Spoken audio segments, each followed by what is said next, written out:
Welcome back to the first episode of the anti-discrimination series that I'm creating. In this episode, I want to talk about myself and my personal experiences, because those of you who are watching this will wonder why I'm talking about this, because most people see me and assume things about me. Some of my acquaintances who don't know me very well have remarked on social media that I am a white privileged male. And it's very funny because I'm not white genetically, and I just happen to have slightly fairer skin. Maybe these lights and everything makes me look whiter than I am, but genetically I'm definitely not considered Caucasian. We won't go into genetics because I've had a few DNA tests done and they came back completely weird and it doesn't make any sense. For example, just a little bite into that, I am 44% Mongolian according to my DNA tests. So who knows how I look like this when I am nearly half Mongolian. Anyhow, let's move on to the actual issues. So when I was a child, I was abused, and both physically and to a degree sexually. I wasn't raped, but I was living in the Middle East and I was touched up by numerous men in shopping malls, taxis, wherever they could find me away from my parents. It was just normal for whatever reason. And I won't name countries because I think I don't want to start another hatred and discrimination against certain nations because of a certain group of people who did things. As I grew older, I lived in numerous countries. My parents moved around from country to country, and I lived in Southeast Asia, in the Middle East, various parts of Europe and America.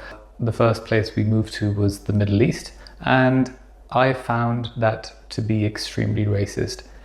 To be a small, different looking kid, you were up for grabs, for abuse from fellow kids, fellow people, adults, and when I told my parents, they didn't really believe me. So I experienced a lot of sexual abuse and also open discrimination.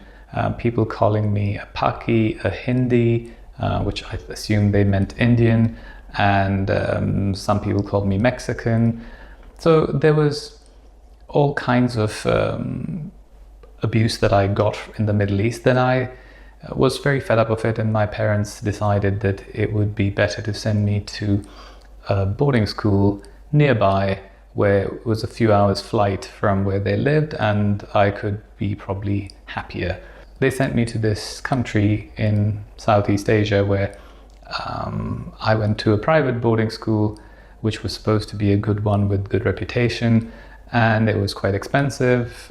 But no, I was constantly mocked.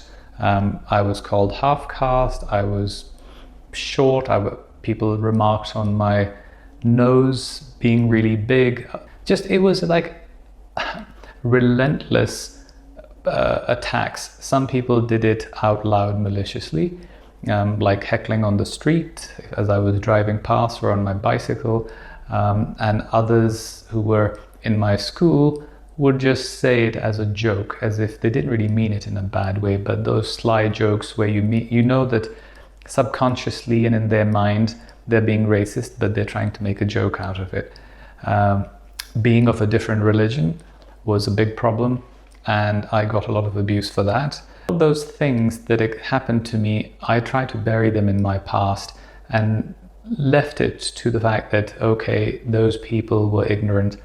But I have to say that when people talk about the West and they say, oh, in England, for example, people are very racist and we suffer and all that, I look completely different in the society here, and I'm a minority. I'm gay and I look like this, so I don't blend into any crowd.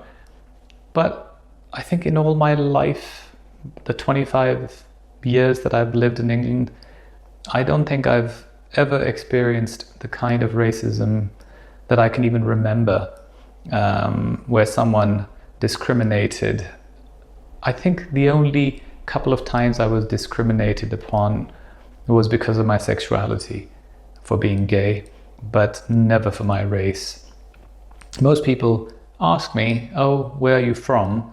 And it kind of appears as a racist question, because it shouldn't matter where I'm from if I speak English, and if I look like this, it shouldn't be the question. But I just say, okay, they want to know, they're curious as to where I come from. The other thing that I always highlight when I tell people is, if you're Chinese, if you're Indian, if you're Mexican, if you're black, Hispanic, or any other race that is clearly visible, people know instantly, and they don't ask a black people, are you black? So it just shows, whereas being gay is something that doesn't show unless you're overtly camp.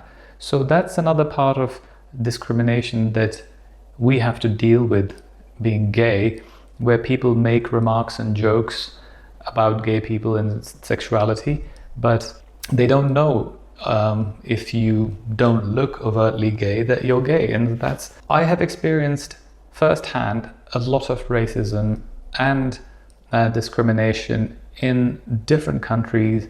And all my life I've tried to ignore it and think it doesn't matter. People are okay. Generally, they're a small minority of people who are just ignorant, perhaps. I wanted to make this series because I think that there are so many people out there who are going through this, and they experience and they talk about what happened to them, but in small tits and bits. I'm not saying that I can fix the world, and I'm not saying I'm a genius when it comes to these, but I have a few ideas which I would like to share with you. Hopefully it will help change the lives of others and make it easier and better for them. So discrimination isn't just about your skin color. Discrimination happens at all kinds of levels. Me being really short, I'm 175 or 176 centimeters, I'm 5'8". So in the normal Western world, I'm quite short. I used to get remarks about my height, but obviously not here. I want to highlight that people think that the Western world is racist. It's not. All these remarks I got were in the countries that moan about being attacked with racism. So, but yeah, there's nothing I can do to change it.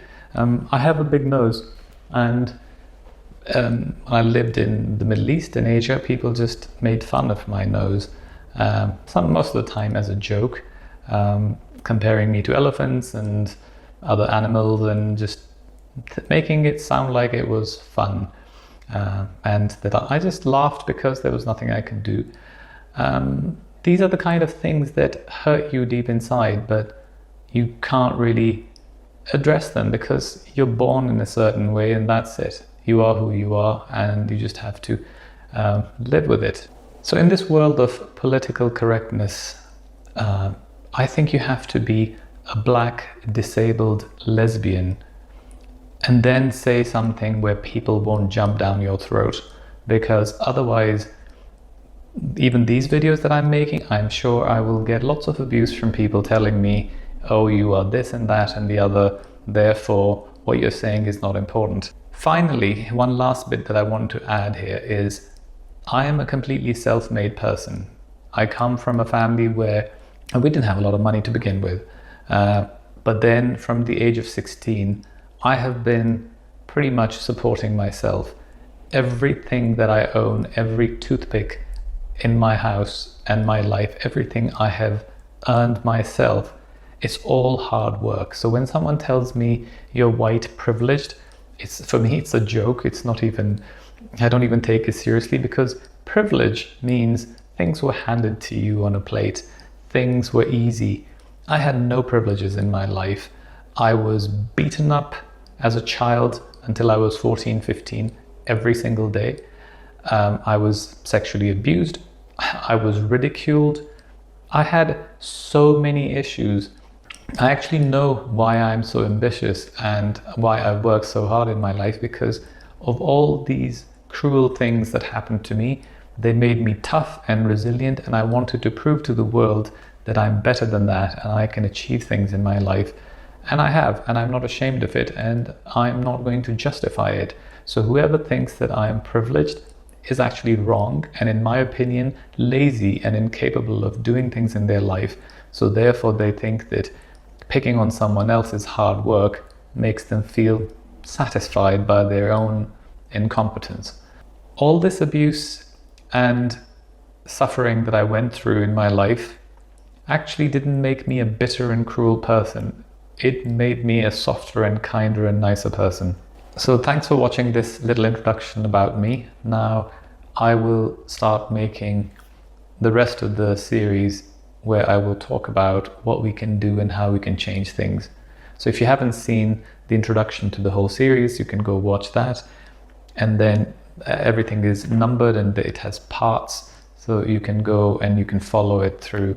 And please share it with people, because I hope this message gets to more and more people around the world.